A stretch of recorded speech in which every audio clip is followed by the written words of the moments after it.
आज की कहानी एक ऐसी बेबस माँ की है जिसके लिए उसका अपना बेटा ही उसकी पूरी दुनिया था। लेकिन उसी बेटे के आलीशान बंगले में उस माँ को 2 वक्त की ताजी रोटी भी नसीब नहीं थी। इस कहानी में आप देखेंगे कि कैसे एक बहू के अहंकार ने एक हंसते खेलते परिवार को बर्बादी के भयानक मोड़ पर लाकर खड़ा कर दिया, और कैसे एक ठुकराई हुई सास ने अपने स्वाभिमान की आग से राख में से एक विशाल साम्राज्य खड़ा कर दिया। क्या होता है जब रोटियों के लिए तरसाने वाली बहू को खुद दाने दाने का मोहताज होना पड़ता है, यह सब आपको आज की इस भावुक कहानी में पता चलेगा। यह सिर्फ एक कहानी नहीं, बल्कि उन सभी के लिए एक गहरा सबक है जो खून के रिश्तों से ऊपर कागजी पैसों को रखते हैं। कहानी के अंत में एक ऐसा रोंगटे खड़े कर देने वाला मोड़ आएगा जिसे सुनकर आपकी रूह कांप जाएगी। अगर आप भी अपने माता पिता से सच्चा प्यार करते हैं तो इस कहानी को अंत तक जरूर देखें और हमसे जुड़कर नीचे जय श्री राम जरूर लिखें। रात का गहरा अंधेरा पूरे घर में फैल चुका था और बाहर तेज हवाएं चल रही थी, मानो प्रकृति भी उस घर के अंदर हो रहे अन्याय पर विलाप कर रही हो। सावित्री जी अपनी रसोई के एक ठंडे कोने में बैठी थी। उनके सामने लोहे की एक पुरानी और टूटी हुई थाली पड़ी थी, जिसमें सुबह की बची हुई 2 बहुत ही सूखी और कड़क रोटियां और कटोरी में थोड़ी सी जमी हुई बेस्वाद दाल रखी थी। घर के बाकी सदस्य, यानी उनका अपना खून, उनका बेटा रोहन और उनकी बहू मेघा, अभी अभी शहर के एक बहुत महंगे भोजनालय से अपना रात का खाना खाकर लौटे थे, और उनके जोर जोर से हंसने की आवाजें ऊपर के बड़े कमरे से साफ सुनाई दे रही थी। सावित्री जी ने अपने कांपते हाथों से उस सूखी रोटी का एक निवाला तोड़ा।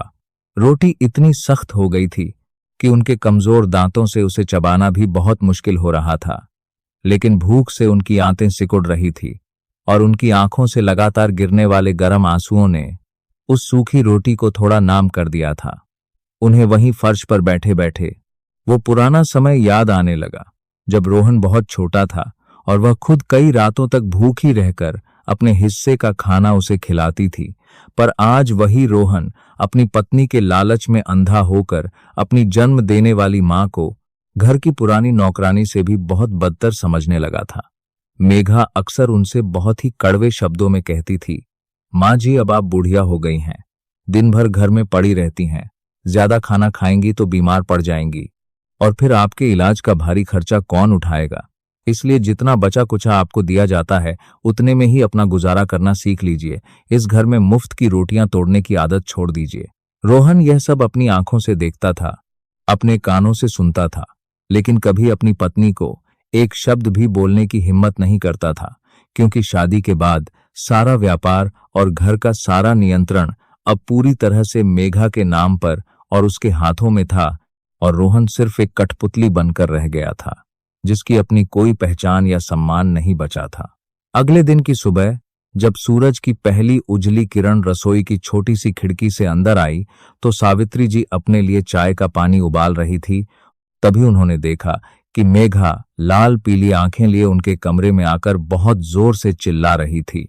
उसने बड़े ही गंदे तरीके से सावित्री जी का पुराना और इकलौता संदूक, जिसमें उनके पति की कुछ आखिरी निशानियां थी, उसे उठाकर कमरे के बाहर दालान में फेंक दिया और चीखते हुए कहा कि आज से आप इस बड़े कमरे में नहीं रहेंगी, आप यहां बहुत जगह घेरती हैं।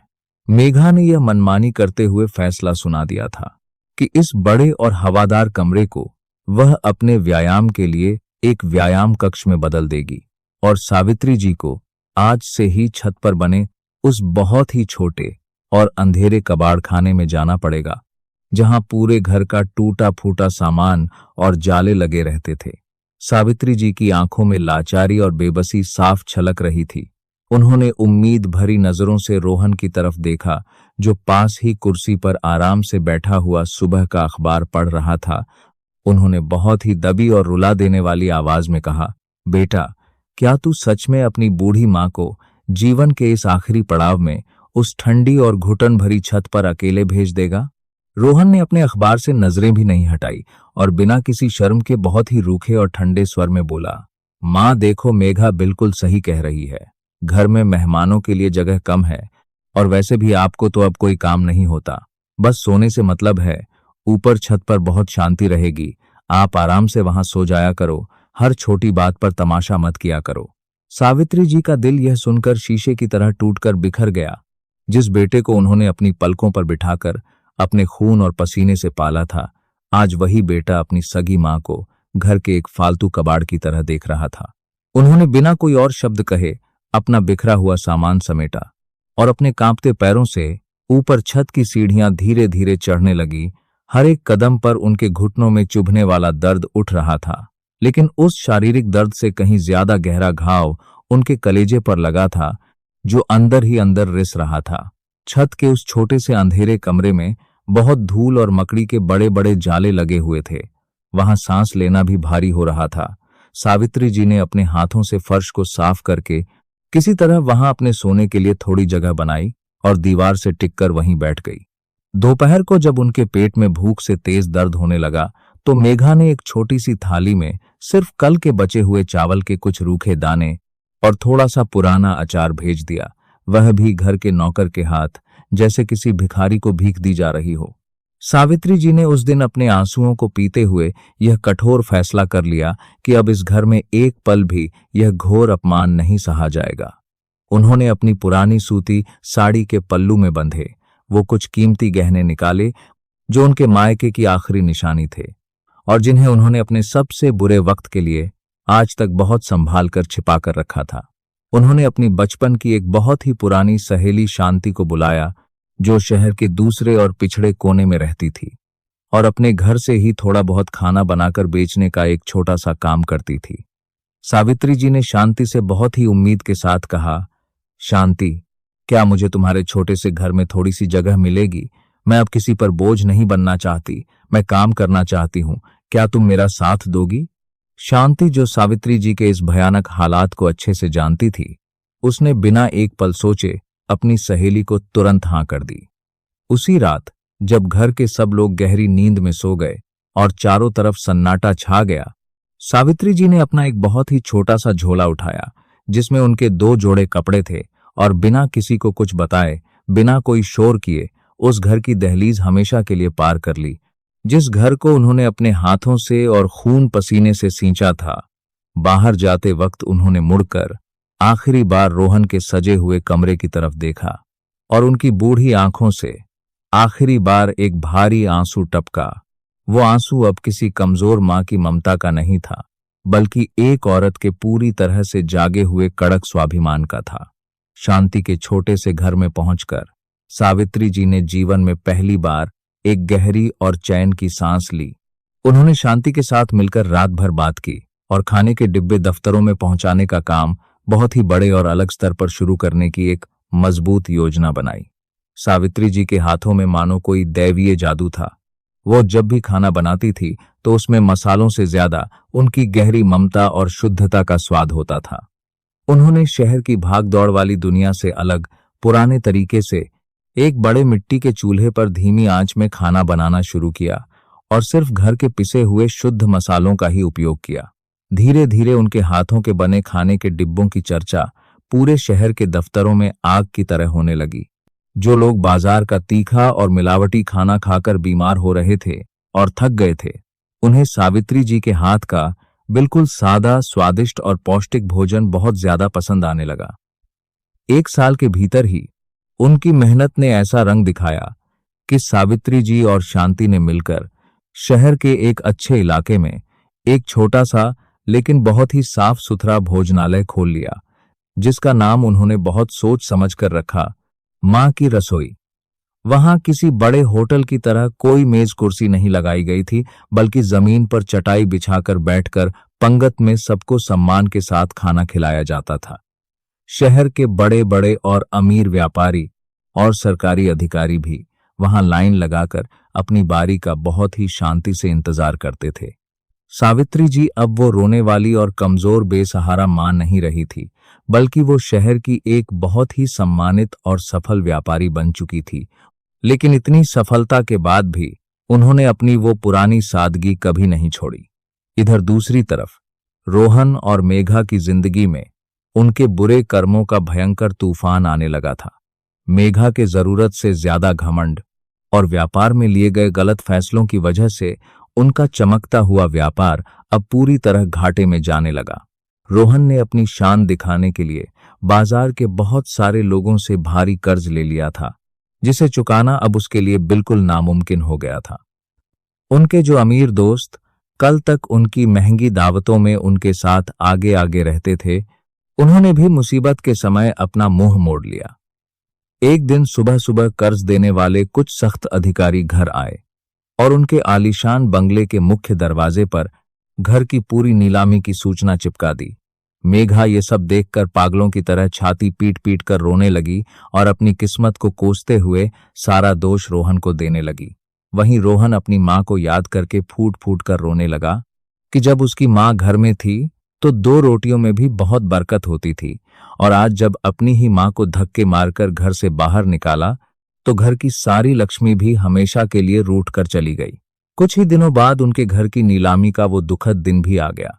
रोहन और मेघा बिल्कुल लाचार होकर सड़क पर खड़े थे और उनका वो घमंड वाला घर उनके सामने नीलाम हो रहा था। शहर के बहुत सारे बड़े बड़े खरीदार और लोग वहां तमाशा देखने मौजूद थे। तभी वहां अचानक एक सफेद रंग की बहुत ही बड़ी और लंबी गाड़ी आकर रुकी। गाड़ी का दरवाजा खुला और उसमें से एक बहुत ही गरिमापूर्ण और तेज वाली महिला उतरी, जिसने बहुत सादी लेकिन साफ सूती साड़ी पहनी थी और उसके माथे पर एक बड़ी सी लाल बिंदी चमक रही थी। उसे देखते ही वहां मौजूद सभी बड़े लोगों ने सम्मान में अपना सिर झुका लिया और रास्ता छोड़ दिया। मेघा ने अपनी आंसुओं से भरी और फटी हुई आंखों से जब ध्यान से देखा तो उसके पैरों तले जमीन खिसक गई कि वो कोई और नहीं बल्कि सावित्री जी थी, वही कमजोर और लाचार सास जिसे उसने बासी और सूखी रोटियां खिलाई थी। सावित्री जी ने नीलामी में आगे बढ़कर सबसे ऊंची और बेहिसाब बोली लगाई और बिना किसी से मोल भाव किए रोहन का वो पूरा आलीशान बंगला अपने नाम पर खरीद लिया। रोहन सब कुछ भूलकर दौड़कर अपनी मां के पैरों में जाकर गिर गया और बच्चों की तरह फूट फूट कर जोर जोर से रोने लगा। उसने हाथ जोड़कर कहा, मां मुझे माफ कर दो, मेरे पाप बहुत बड़े हैं, मुझसे बहुत बड़ी और भयानक गलती हो गई, मुझे वापस अपना लो। मेघा भी पीछे खड़ी बुरी तरह कांप रही थी। उसे आज अपनी असली हैसियत और औकात पूरी तरह से समझ आ चुकी थी। सावित्री जी ने रोहन को जमीन से उठाया नहीं बल्कि बहुत ही शांत और कड़क स्वर में बिना किसी भाव के कहा, रोहन, यह बंगला अब मेरा है और तुम इस घर के मालिक नहीं हो। मैंने इसे अपनी खून पसीने की मेहनत और उन फेंकी हुई रोटियों के घोर अपमान का बदला लेने के लिए आज खरीदा है, जो तुमने और तुम्हारी पत्नी ने मुझे भिखारी समझकर खिलाई थी। सावित्री जी ने नजरें घुमाकर कांपती हुई मेघा की तरफ देखा और कहा, बहू, तुमने मुझसे अपने अहंकार में कहा था कि मैं बुढ़िया हो गई हूं और मुझ पर एक भी पैसा खर्च करना बिल्कुल बेकार है, तो अपनी आंखें खोलकर देखो, आज उसी लाचार बुढ़िया ने तुम्हारा पूरा खानदान और तुम्हारा सारा घमंड अपने पैसों से खरीद लिया है। मेघा की गर्दन शर्म और डर से पूरी तरह नीचे झुक गई। सावित्री जी ने अपनी बात आगे बढ़ाते हुए कहा, मैं तुम दोनों को सड़क पर मरने के लिए नहीं छोड़ूंगी। मैं तुम्हें इस घर में रहने की इजाजत दे सकती हूं, लेकिन मेरी सिर्फ एक ही शर्त पर तुम्हें इस बड़े घर के एक सबसे अंधेरे कोने में बने उसी छोटे से कबाड़खाने में आज से रहना होगा जहां तुमने मुझे धक्के मारकर भेजा था, और तुम्हें भी रोज वही बासी खाना खाने को मिलेगा जो तुम मुझे देती थी, ताकि तुम्हें भी भूख और अपमान का सही मतलब समझ में आए। रोहन और मेघा के पास अब जाने के लिए कोई दूसरा रास्ता नहीं था। वो अच्छी तरह समझ चुके थे कि इंसान के कर्मों का फल उसे इसी जन्म में और यहीं भुगतना पड़ता है। सावित्री जी ने उस बड़े बंगले के बाकी हिस्से को एक बहुत बड़े अनाथ आश्रम और बेसहारा बुजुर्गों के रहने की जगह में बदल दिया, जहां हर किसी को दिन में 2 बार बहुत ही ताजा और प्यार भरा भोजन मिलता था। उन्होंने दुनिया को साबित कर दिया कि एक कमजोर दिखने वाली मां अगर एक बार मन में ठान ले तो वो अपनी नई तकदीर खुद अपने हाथों से लिख सकती है। किसी का भी अपमान अगर सही जगह दिल पर चोट करे तैद, तो वो इंसान को तोड़ने के बजाय उसके लिए सबसे बड़ा वरदान बन जाता है। उस दिन के बाद से उस पूरे शहर में किसी ने भी अपने माता पिता या किसी भी मां का अपमान करने की हिम्मत नहीं की, क्योंकि सबको यह सच्चाई पता चल गई थी कि एक मां की दुआओं में जितनी ताकत होती है, उसके अंदर छिपे आंसुओं में उतनी ही भयानक तबाही लाने की शक्ति भी होती है। रोहन और मेघा आज भी उसी घर के एक छोटे से कोने में बंद रहते हैं और हर सुबह जब वो सावित्री जी को दूसरों की सेवा करते और सम्मान पाते देखते हैं तो उन्हें अपनी उस बहुत ही छोटी और गिरी हुई सोच पर हर पल पछतावा होता है, जिसने उन्हें सब कुछ पास होते हुए भी जीवन भर के लिए भिखारी और लाचार बना दिया था। सावित्री जी ने अपना पूरा बचा हुआ जीवन सिर्फ समाज सेवा में लगा दिया और मां की रसोई आज पूरे देश में उन सभी लाचार लोगों का सबसे बड़ा सहारा बन चुकी है जिन्हें उनके अपनों ने बोझ समझकर ठुकरा दिया है। यह कहानी हमें जीवन का यह कठोर सच सिखाती है कि इंसान का वक्त कभी भी हमेशा एक जैसा नहीं रहता। जो आज घमंड से आसमान के बहुत ऊपर बैठा है वो कल मिट्टी में भी मिल सकता है। इसलिए हमेशा दूसरों का सम्मान करें, अपने शब्दों का ध्यान रखें और खासकर उनका कभी दिल न दुखाएं जिन्होंने आपको अपनी उंगली पकड़कर यह दुनिया दिखाई है, जिन्होंने आपको अपनी उंगली पकड़कर यह दुनिया दिखाई है। इस दुनिया के इसी बदलते हुए समय चक्र में सावित्री जी की उस मां की रसोई को चलते हुए अब पूरे 5 साल बीत चुके थे और वह छोटी सी पंगत अब एक बहुत बड़े आश्रम का रूप ले चुकी थी। रोहन और मेघा अपने कर्मों की सजा काटते हुए उसी छोटे से कबाड़खाने में दिन रात अपनी किस्मत को कोसते रहते थे, लेकिन उनके दिलों में असली आग तब लगी जब उनका अपना इकलौता बेटा आर्यन, जो पिछले 10 सालों से बाहर पढ़ाई कर रहा था, वो बिना बताए अचानक भारत वापस लौट आया। आर्यन को इस बात की बिल्कुल भी भनक नहीं थी कि उसके माता पिता का वो आलीशान व्यापार और उनका घमंड अब पूरी तरह से मिट्टी में मिल चुका है और उसका घर अब उसकी उसी दादी का आश्रम बन चुका है जिसे उसके माता पिता ने धक्के मारकर निकाल दिया था। जब आर्यन अपने उसी पुराने बंगले के बड़े दरवाजे पर पहुंचा तो बाहर का नजारा देखकर उसके पैरों तले जमीन खिसक गई, क्योंकि वहां महंगी गाड़ियों की जगह सैकड़ों गरीब और बेसहारा बुजुर्गों की भीड़ लगी हुई थी जिन्हें बहुत ही आदर के साथ खाना खिलाया जा रहा था। आर्यन गुस्से से पागल होता हुआ सीधे घर के अंदर घुसा और जोर जोर से अपने पिता रोहन को आवाजें लगाने लगा। उसकी आवाज सुनकर पीछे के उसी अंधेरे कबाड़खाने से फटे और मैले कपड़े पहने हुए रोहन और मेघा बाहर निकले, जिन्हें देखकर आर्यन के होश उड़ गए। उसने अपनी मां मेघा से कांपती हुई आवाज में पूछा, मां, यह सब क्या तमाशा है? आप लोगों की यह हालत किसने की है और हमारे इस महल जैसे घर पर इन भिखारियों ने कैसे कब्जा कर लिया है? मेघा ने रोते हुए अपनी उंगली सावित्री जी की तरफ कर दी, जो दूर आंगन में बैठी एक छोटी सी अनाथ बच्ची को अपने हाथों से खाना खिला रही थी।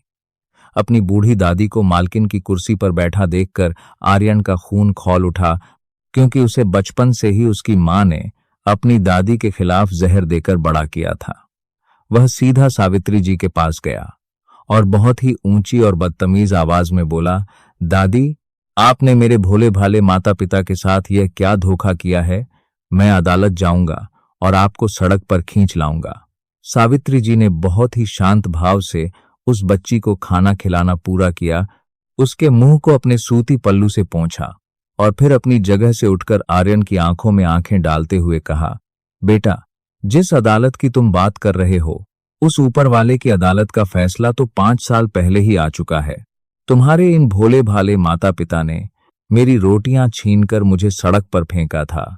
आज मैंने इन्हें इनकी असली जगह दिखाई है। आर्यन यह सब सुनकर मानने को तैयार नहीं था। उसने तुरंत अपने वकीलों को बुलाया और सावित्री जी पर संपत्ति हड़पने का झूठा मुकदमा दायर कर दिया। उधर रोहन और मेघा अंदर ही अंदर बहुत खुश हो रहे थे कि अब उनका बेटा बाहर से पढ़कर आ गया है तो वह अपनी दादी को जरूर जेल भिजवा देगा और उन्हें उनका वो सारा खोया हुआ राजपाट वापस मिल जाएगा। कुछ ही दिनों में अदालत की सुनवाई शुरू हुई।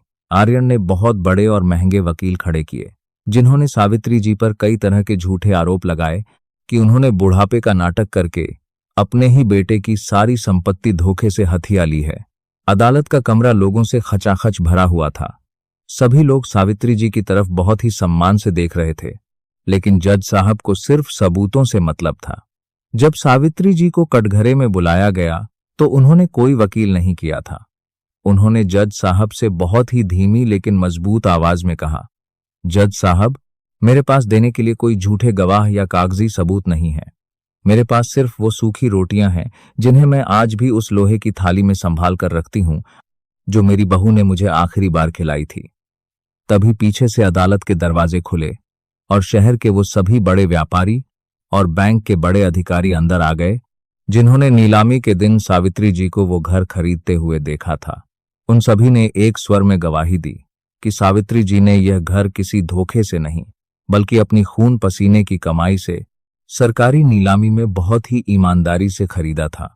जब रोहन का व्यापार उसके अपने अहंकार और बेईमानी की वजह से पूरी तरह डूब चुका था, यह सच्चाई सुनकर आर्यन पूरी तरह से सुन्न पड़ गया। उसे अपनी मां मेघा की वो सारी बातें याद आने लगी जब वह फोन पर उसे हमेशा झूठी कहानियां सुनाती थी। जज साहब ने सारे सबूतों को देखते हुए मुकदमा तुरंत खारिज कर दिया और आर्यन को चेतावनी दी कि अगर उसने दोबारा अपनी दादी को परेशान किया तो उसे जेल की हवा खानी पड़ेगी। अदालत के बाहर आते ही आर्यन टूटकर जमीन पर बैठ गया। उसे समझ नहीं आ रहा था कि वह किस पर विश्वास करे। तभी सावित्री जी उसके पास आई और उसके सिर पर हाथ फेरते हुए बोली, बेटा, मैंने तुम्हारे माता पिता को इसलिए सजा नहीं दी कि मुझे इस घर का लालच था। मैंने उन्हें इसलिए उनकी औकात दिखाई ताकि कल को तुम भी उनके जैसे कठोर और लालची न बन जाओ, क्योंकि जो बीज हम बोते हैं वही फसल हमें काटनी पड़ती है। आर्यन की आंखों से आंसुओं की धारा बह निकली। उसने अपनी दादी के पैर पकड़ लिए और रोते हुए माफी मांगने लगा। जब यह खबर रोहन और मेघा तक पहुंची कि उनका अपना बेटा भी अब उनका साथ छोड़कर अपनी दादी के पास चला गया है, तो मेघा सदमे में आ गई और उसे लकवा मार गया। अब रोहन को दिन रात अपनी बीमार पत्नी की सेवा करनी पड़ती थी और उसे अपनी मां सावित्री जी की वो सारी तकलीफें याद आने लगी जो उसने उन्हें दी थी। आर्यन ने वापस जाने का फैसला बदल दिया और अपनी दादी के साथ उसी अनाथ आश्रम में सेवा करने लगा। उसने अपनी पढ़ाई का सारा ज्ञान उस आश्रम को और बड़ा बनाने में लगा दिया। कुछ ही सालों में मां की रसोई पूरे राज्य की सबसे बड़ी संस्था बन गई, जहां हजारों लोगों को मुफ्त भोजन और सहारा मिलता था। सावित्री जी ने अपने जीवन के आखिरी पलों में आर्यन को अपने पास बुलाया और अपने कांपते हाथों से उस आश्रम की सारी जिम्मेदारी आर्यन को सौंप दी। जब सावित्री जी ने अपनी आखिरी सांस ली तो पूरे शहर में शोक की लहर दौड़ गई। उनकी अंतिम यात्रा में इतने लोग आए जितने किसी बड़े नेता की यात्रा में भी नहीं आते।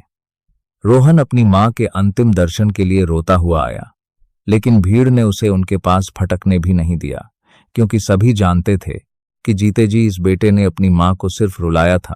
यह कहानी हमें यही सिखाती है कि कर्मों की गूंज बहुत तेज होती है। आप जो भी दुनिया को देते हैं, चाहे वह प्यार हो या अपमान, वह लौटकर आपके पास जरूर आता है। इसलिए अपने जीवन में हमेशा नेक रास्ते पर चलें और उन बुजुर्गों का कभी दिल न दुखाएं जिनके आशीर्वाद से हमारी यह दुनिया रोशन होती है, जिनके आशीर्वाद से हमारी यह दुनिया रोशन होती है। सावित्री जी के जाने के बाद उस विशाल आश्रम में एक अजीब सा सन्नाटा छा गया था, लेकिन उनकी दी हुई शिक्षा और उनके उसूल आज भी उस जगह की दीवारों में गूंजते थे। आर्यन ने अपनी दादी के अंतिम संस्कारों को बहुत ही विधि विधान से पूरा किया और उनके अस्थि कलश को पवित्र नदी में विसर्जित करके जब वह वापस लौटा तो उसका चेहरा आंसुओं से भीगा हुआ था, लेकिन उसकी आंखों में एक नया संकल्प भी था। उसने उस कबाड़खाने का दरवाजा खोला जहां उसके माता पिता रोहन और मेघा अपने कर्मों की सजा भुगत रहे थे। मेघा की हालत अब बद से बदतर हो चुकी थी। लकवे के कारण उसका आधा शरीर पूरी तरह से सुन्न पड़ गया था और उसके मुंह से अब एक शब्द भी साफ नहीं निकलता था। वो केवल अपनी आंखों से आंसू बहाकर अपनी पीड़ा व्यक्त कर सकती थी। रोहन, जिसने जीवन भर सिर्फ पैसों के पीछे भागते हुए अपनी सगी मां का खून के आंसू रुलाकर अपमान किया था, वो आज अपनी ही पत्नी का मलमूत्र साफ करने को मजबूर था। आर्यन को दरवाजे पर खड़ा देखकर रोहन उसके पैरों पर गिर पड़ा और रोते हुए गिड़गिड़ाने लगा, बेटा, मुझे यहां से बाहर निकाल ले। मैं इस नर्क में घुट घुट कर मर जाऊंगा। तेरी दादी तो चली गई, अब तो मुझे माफ कर दे। आर्यन ने बहुत ही शांत और कठोर स्वर में जवाब दिया, पिताजी, यह नर्क मैंने नहीं बनाया है। यह आपने और मां ने अपने हाथों से अपने लिए तैयार किया है, और दादी के जाने से आपके पाप धुल नहीं जाते, बल्कि उनका बोझ अब और भी भारी हो गया है। आर्यन ने उन्हें वहां से निकालने से साफ मना कर दिया, लेकिन उसने इंसानियत के नाते एक चिकित्सक को वहां भेजकर मेघा का इलाज शुरू करवा दिया ताकि वह तड़प तड़प कर न मरे। अगले दिन जब आर्यन अपनी दादी के उस छोटे से कमरे में गया जहां वो अपने जीवन के अंतिम वर्षों में रहती थी, तो उसे उनके पुराने संदूक में एक लाल रंग के कपड़े में बंधा हुआ एक पुराना सा पत्र मिला जो खास आर्यन के नाम लिखा गया था। आर्यन ने कांपते हाथों से उस पत्र को खोला, जिसमें सावित्री जी ने बहुत ही टूटे फूटे अक्षरों में लिखा था, मेरे प्यारे बच्चे आर्यन, जब तुम यह पत्र पढ़ रहे होगे तो शायद मैं इस दुनिया में नहीं रहूंगी, लेकिन मेरा आशीर्वाद हमेशा तुम्हारे साथ रहेगा। बेटा, मैं जानती हूं कि तुम्हारे दिल में अपने माता पिता के लिए बहुत गुस्सा और नफरत भर चुकी है, लेकिन मैं तुम्हें एक सच्चाई बताना चाहती हूं जिसे जानकर शायद तुम्हारा गुस्सा कुछ कम हो जाए। जब रोहन छोटा था तो वह बहुत ही बीमार पड़ गया था और चिकित्सकों ने जवाब दे दिया था। तब मैंने मंदिर की सीढ़ियों पर अपना माथा तब तक रगड़ा था जब तक खून नहीं निकल आया। मैंने भगवान से अपने प्राणों के बदले उसकी जिंदगी मांगी थी। वो आज जैसा भी है मेरा ही अंश है। मैंने उसे सजा सिर्फ उसका घमंड तोड़ने के लिए दी थी, उसे बर्बाद करने के लिए नहीं। जब तुम्हें लगे कि उनका अहंकार पूरी तरह से टूट चुका है और उन्हें अपने किए पर सच्चा पश्चाताप हो रहा है, तो उन्हें माफ कर देना, क्योंकि एक मां कभी अपने बच्चों को जीवन भर तड़पता हुआ नहीं देख सकती। यह पत्र पढ़कर आर्यन फूट फूट कर रोने लगा। उसे समझ आ गया कि एक मां का दिल कितना विशाल और माफ करने वाला होता है, जो इतने अपमान और दुखों के बाद भी अपने बच्चों का बुरा नहीं सोच सकती। उसने तुरंत अपने आंसुओं को पोंछा और सीधा उस कबाड़ खाने की तरफ भागा। वहां पहुंचकर उसने देखा कि रोहन भगवान की एक छोटी सी तस्वीर के सामने बैठा फूट फूट कर रो रहा था और कह रहा था, हे भगवान, मुझे मेरे पापों की कोई भी सजा दे दे, लेकिन मेरी मां को वापस ला दे। मैं उनके पैरों की धूल बनकर रहूंगा। रोहन का यह पश्चाताप बिल्कुल सच्चा था। उसका सारा घमंड, सारा लालच अब आंसुओं में बह चुका था। आर्यन ने आगे बढ़कर अपने पिता को गले से लगा लिया और कहा, पिताजी, दादी ने आपको माफ कर दिया है और उन्होंने यह पत्र आपके लिए ही छोड़ा है। जब रोहन ने अपनी मां का वो पत्र पढ़ा तो उसके सीने में ऐसा दर्द उठा जैसे किसी ने उसके कलेजे को चीर दिया हो। वो पछड़ खाकर जमीन पर गिर पड़ा और जोर जोर से अपनी मां को पुकारने लगा। उसने चीखते हुए कहा, मां, तू कितनी भोली थी और मैं कितना बड़ा पापी निकला।